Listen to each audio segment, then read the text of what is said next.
Bismillahirrahmanirrahim. Assalamualaikum warahmatullahi wabarakatuh. Selamat pagi, selamat siang, selamat sore, dan selamat malam, kapanpun video ini disaksikan. Semoga senantiasa dalam keadaan sehat selalu. Amin ya rabbal alamin. Video ini dibuat sebagai syarat terpenuhinya tugas ujian akhir semester untuk mata kuliah Machine Learning yang diampu oleh Bapak Budi Arif Dermawan MKom. Sebelum presentasi dimulai, mohon izin memperkenalkan anggota dari kelompok kami terlebih dahulu. Kelompok kami terdiri dari 2 orang. Yang pertama ada saya sendiri, Rianto, lalu ada rekan saya, Nur Ahmad Bauzi. Berikut adalah daftar konten pembahasan apa saja yang ada dalam presentasi kali ini. Kami bagi presentasi ini menjadi 3 bagian. Yang pertama ada pendahuluan, bagian kedua adalah penjelasan mengenai fase Krips DM, yang ketiga adalah demo aplikasi. Baik, kita mulai saja presentasi kali ini dari bagian pertama, yaitu dari bagian pendahuluan. Yang pertama adalah latar belakang. Nah, secara garis besar ini sampah dapat diklasifikasikan menjadi 3 bagian ya, atau 3 jenis.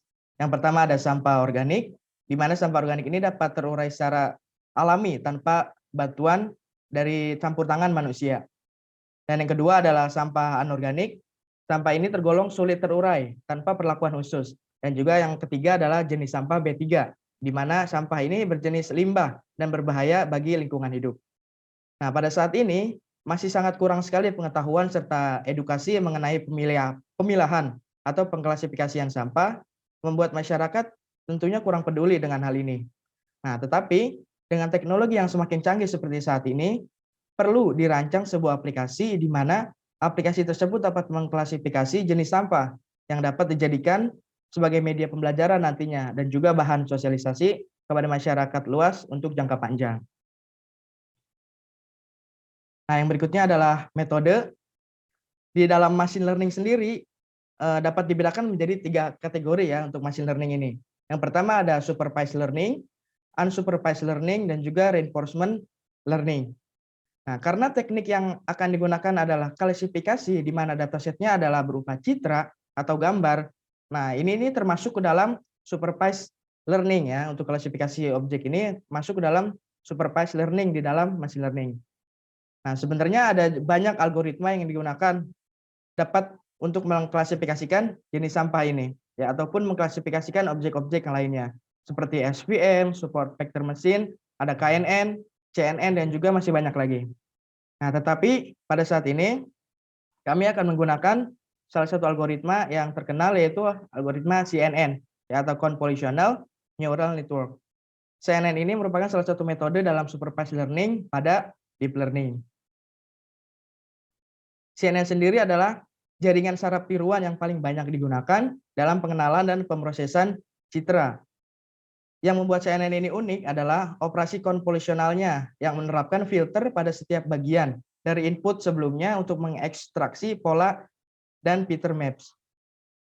Menurut Prianto, penelitian yang telah dilakukan sebelumnya pada tahun 2020, metode CNN ini memiliki hasil yang paling signifikan dalam pengenalan citra.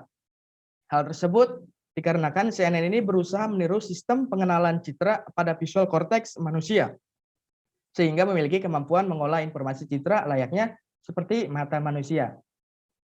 Selain itu, terdapat penelitian lain juga yang dilakukan oleh Naufal pada tahun 2021 mengenai perbandingan algoritma SVM, KNN, dan juga CNN dalam melakukan klasifikasi citra cuaca.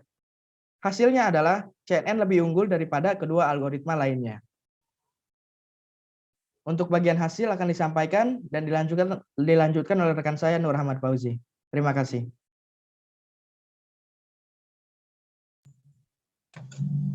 Oke, terima kasih Saudara Rianto. Untuk selanjutnya ada hasil. Nah, setelah dilakukan perancangan sistem dari awal pada sebelumnya hingga selesai, maka kami membentuk sebuah sistem aplikasi pengklasifikasian jenis sampah menggunakan metode klasifikasi CNN. Nah, aplikasi ini bisa dijadikan sebagai alat media belajar atau sosialisasi untuk masyarakat luas untuk mengetahui jenis sampah yang ada di sekitarnya. Dalam penelitian ini, kami menggunakan 13 citra dalam program untuk dideteksi. Namun pada hasilnya, 12 diantaranya berhasil terdeteksi dan terklasifikasi. aplikasi ini memiliki dua metode deteksi, yaitu bisa menggunakan input gambar dan deteksi secara real time atau langsung menggunakan webcam.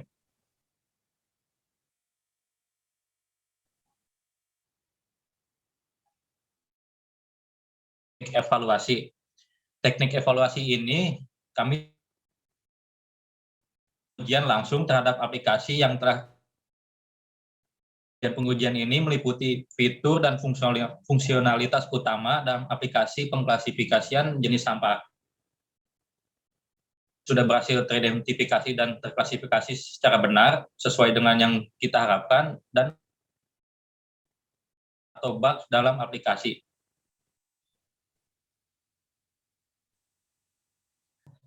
Untuk bagian selanjutnya ada CRISP DM yang akan dijelaskan oleh Saudara Rianto. Oke, kita masuk ke bagian kedua dalam presentasi kali ini, yaitu penjelasan dari fase-fase CRISP DM ya. Dalam CRISP DM ini terdapat 6 fase atau tahapan. Yang pertama ada business understanding, data understanding, data preparation, modeling, evaluation, dan juga deployment. Kita mulai dari tahapan yang pertama, yaitu business understanding. Dalam business understanding ini kita melakukan pengonsepan dan rencana sekaligus tujuan dari aplikasi yang akan kita rancang nanti. Seperti yang dipaparkan pada latar belakang sebelumnya, di mana permasalahannya adalah kurangnya pengetahuan dan edukasi masyarakat mengenai pemilahan dan pengklasifikasian jenis sampah yang ada di sekitarnya. Nah, maka dari itu perlu adanya beberapa solusi. Di antaranya yang pertama adalah perlu adanya sebuah media pengenalan jenis sampah yang fleksibel dan praktis yang dapat digunakan di mana saja. Selanjutnya, media tersebut berbentuk aplikasi yang dapat digunakan melalui laptop ataupun smartphone. Selanjutnya ada aplikasi yang dirancang itu akan berbasis website ya. Selanjutnya terdapat dua metode atau mode deteksi. Yang pertama adalah input gambar dengan menginputkan gambar yang ada dari device kita dan menggunakan deteksi secara langsung atau real time, yaitu menggunakan webcam atau kamera yang sudah terpasang di device yang kita gunakan. Dan yang terakhir adalah untuk metode yang digunakan adalah CNN. Maka dari itu bisa ditarik kesimpulan dari tujuannya adalah memberikan edukasi kepada masyarakat mengenai pemilahan dan pengklasifikasian jenis sampah dengan media aplikasi berbasis website. Untuk yang berikutnya adalah data understanding, ya di mana di sini artinya adalah memahami data, ya pemahaman data. Yang pertama adalah kita mencari literatur, ya kita mencari sumber-sumber, kita mengumpulkan sumber-sumber literatur dari penelitian-penelitian sebelumnya yang pernah dilakukan. Nah, selain itu kita juga memahami tutorial yang ada melalui platform YouTube untuk dijadikan panduan selama proses pemodelan nantinya. Nah, setelah direncanakan, setelah bagaimana sudah tahu tutorialnya dan cara-cara tahapan dalam merancang aplikasinya, kita dilanjutkan dengan pengumpulan data. Ya, nantinya akan dijadikan dataset utama, yaitu adalah berupa objek-objek, di mana hal ini adalah sampah-sampah yang nanti akan dideteksi. Ya, kita melakukan pemotretan secara langsung menggunakan smartphone dari objek-objek yang nanti akan dideteksi. Karena kita akan memisahkan menjadi 3 jenis ya. Untuk sampah organik, kita memotret ada objek daun, rumput, kayu, sisa makanan, dan kerupuk. Untuk anorganik ada botol air, mineral, gelas air mineral, dan juga styrofoam. Untuk sampah B3-nya adalah botol parfum, korek api, dan juga pengharum ruangan. Nah, yang selanjutnya tahap ketiga dari CRISP DM adalah data preparation atau persiapan data. Nah, citra yang tadi telah kita kumpulkan, yang telah dipotret tadi, secara langsung berikutnya akan kita pilih terlebih dahulu untuk nantinya dijadikan dataset. Nah, yang dimaksud dataset apa? Dataset ini adalah kumpulan data, yang berarti dalam hal ini adalah citra yang nantinya dataset tersebut akan digunakan dalam proses pemodelan di tahap berikutnya. Dataset tersebut yang tadi telah dipotret ya, dipisahkan menjadi 2 buah folder berbeda, yaitu data train dan juga data test. Citra yang dikumpulkan berjumlah 80 buah citra. Nah, dari 80 buah tersebut kita tentukan, kita pilih mana yang akan menjadi data test dan mana yang akan menjadi data train. Ya, dan kita pisahkan dalam dua folder yang berbeda seperti gambar di samping.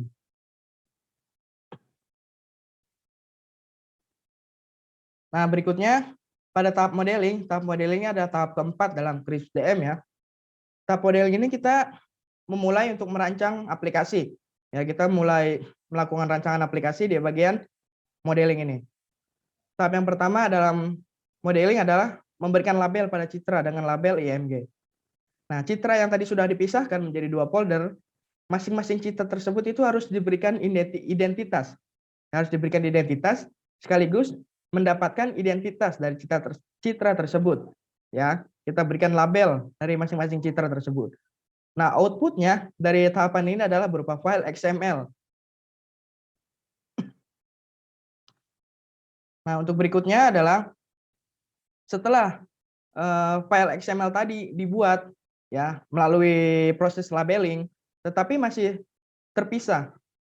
Ya, tetapi masih terpisah. Maka dari itu, file XML tadi semuanya harus dikonversi menjadi file CSV, ya disatukan sehingga menjadi satu kesatuan. Nah, nantinya file CSV ini akan diproses lagi untuk membuat TF record di tahap berikutnya. Untuk output dari tahapan mengubah file XML jadi CSV ini adalah dua file berbeda, yaitu CSV, train label CSV dan test label CSV. Untuk prosesnya seperti di bawah ini. Dan untuk hasilnya CSV-nya itu seperti gambar sebelah kanan ini. Selanjutnya, untuk file CSV yang tadi telah dikonversi ya dari XML menjadi CSV tadi, selanjutnya file CSV ini agar bisa dibaca oleh TensorFlow nanti untuk proses training, harus diubah dulu ekstensinya lagi menjadi file berekstensi record, yang isinya adalah row label dari setiap nama objek yang akan deteksi, yaitu sebanyak 13 objek. Bagi gambar sebelah kanan ini, yang menampilkan objek-objek apa saja yang nantinya akan dideteksi. Di sini kita deklarasikan terlebih dahulu, ya, kita masukkan. Gambar di bagian bawah ini adalah prosesnya, proses mengenerate TF record-nya. Nah, output-nya adalah dari tahapan ini adalah dua buah file berekstensi record, yaitu train record dan juga test record. Untuk tahapan berikutnya akan kembali dijelaskan oleh rekan saya Nur Ahmad Fauzi. Oke, baik. Pada bagian modeling, konfigurasi masing-masing objek yang akan kita deteksi. Kemudian ada fungsi dari file config. File config ini berfungsi untuk melakukan konfigurasi dari model training.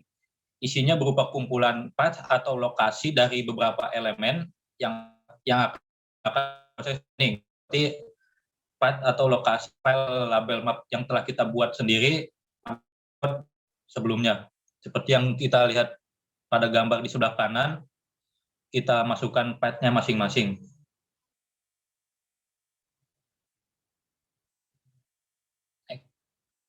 Kemudian selanjutnya ada proses training model. Nah, proses training model ini tahapan di mana CNN akan dilatih untuk memperoleh akurasi yang tinggi dan klasifikasi yang dilakukan.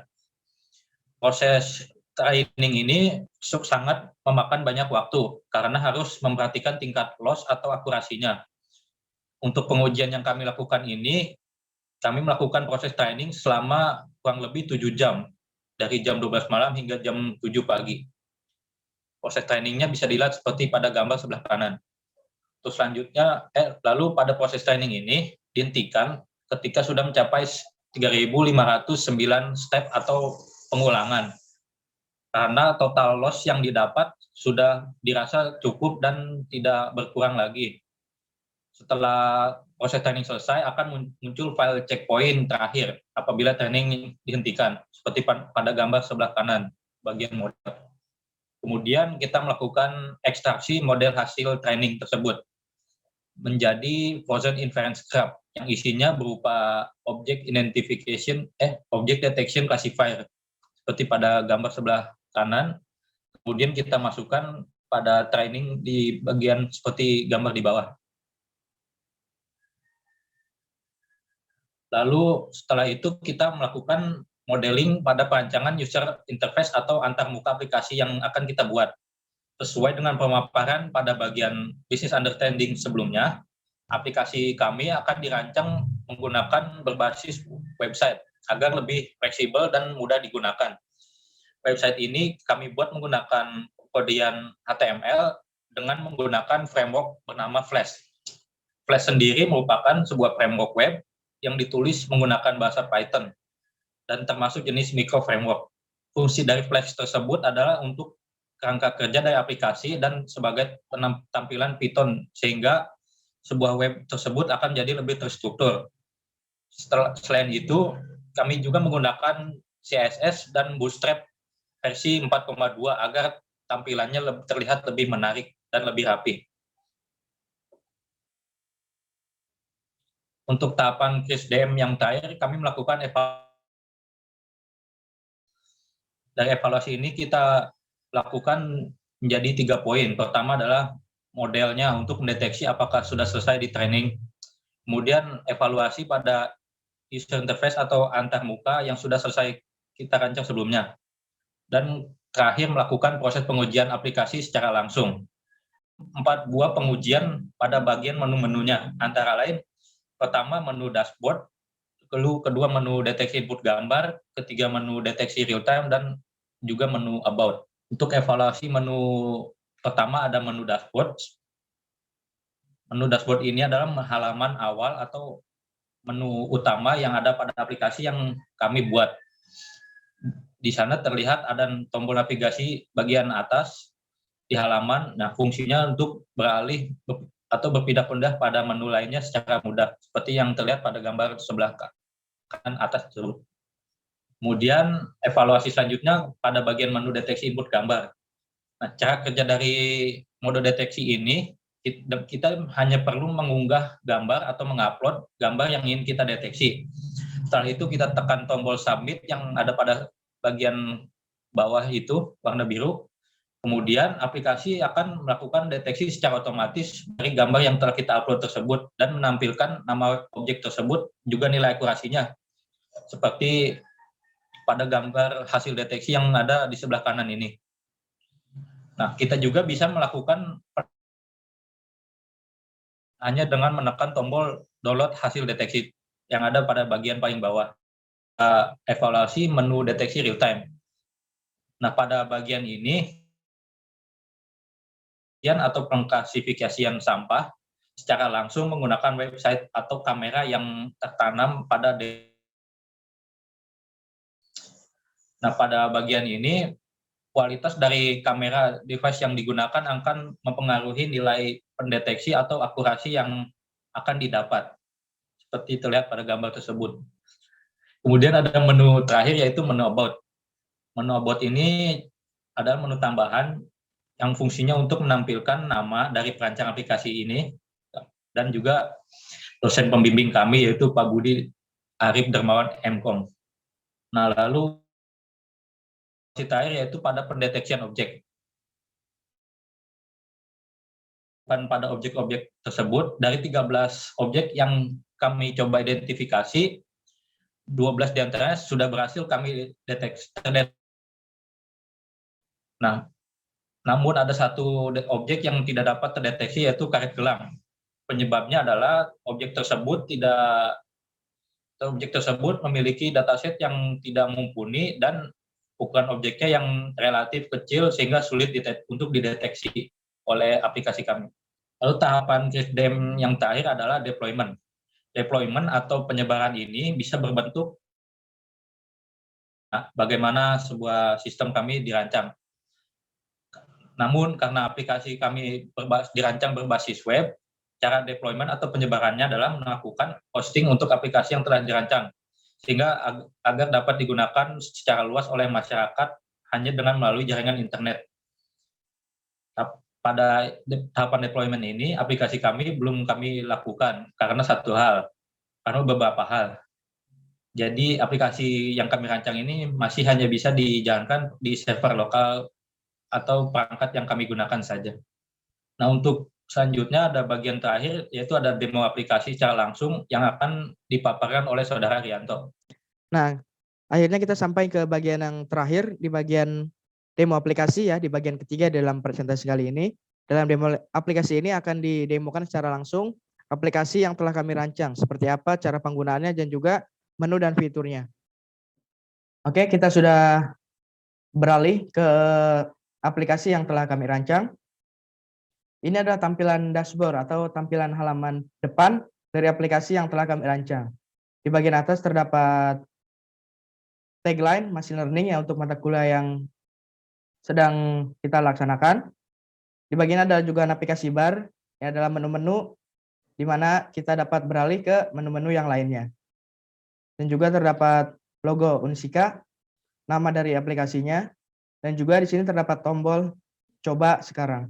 Tombol ini jika kita klik akan beralih ke menu untuk melakukan pendeteksian sampah secara atau dengan mode input gambar. Ya, baik, langsung saja kita coba ya untuk mode aplikasi, untuk mode pengaplikasiannya seperti apa untuk secara input gambar. Kita pilih di bagian sini, kita input filenya. Misalkan kita masukkan objek sampah berupa daun. Setelah citra dipilih, kita langsung saja klik submit ya di bagian sini. Kita tunggu beberapa saat. Nah, maka hasilnya akan muncul di bagian bawah sini. Sebelah kiri adalah gambar asli yang tadi kita unggah ya, kita upload. Dan sebelah kanan adalah hasil deteksinya. Di sini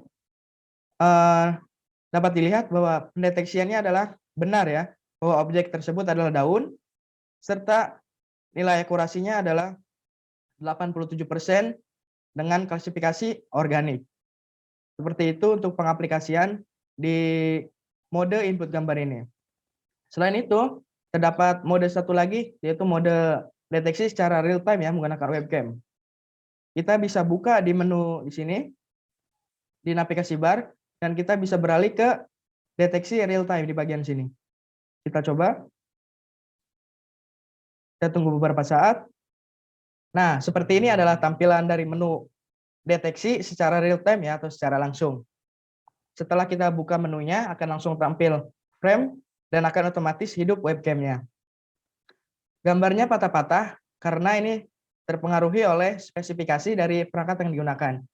Karena saat ini kami menggunakan laptop yang spesifikasinya kurang mumpuni, dengan tanpa GPU juga yang memadai, hasilnya maka akan patah-patah seperti ini. Lain cerita apabila kita menggunakan device, menggunakan laptop yang spesifikasinya tinggi. Pasti untuk preview dari webcamnya juga tidak akan patah-patah. Kita coba untuk melakukan deteksi ya untuk objeknya. Di sini kita ada objek daun. Setelah kita arahkan, maka daun ini akan terdeteksi secara otomatis. Ya, sama seperti deteksi input gambar tadi, ada nama dan juga klasifikasi dan juga hasil akurasinya. Seperti tampak pada gambar. Selanjutnya ada objek botol air mineral. Ya, ini juga berhasil terdeteksi dengan baik. Kurang lebih seperti itu untuk cara penggunaan dari fitur deteksi secara real time menggunakan webcam ini ya.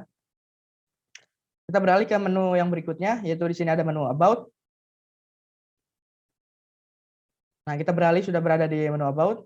Menu ini adalah menu tambahan ya, yang berisi nama-nama dari penyusun atau perancang aplikasi, beserta dosen pembimbingnya.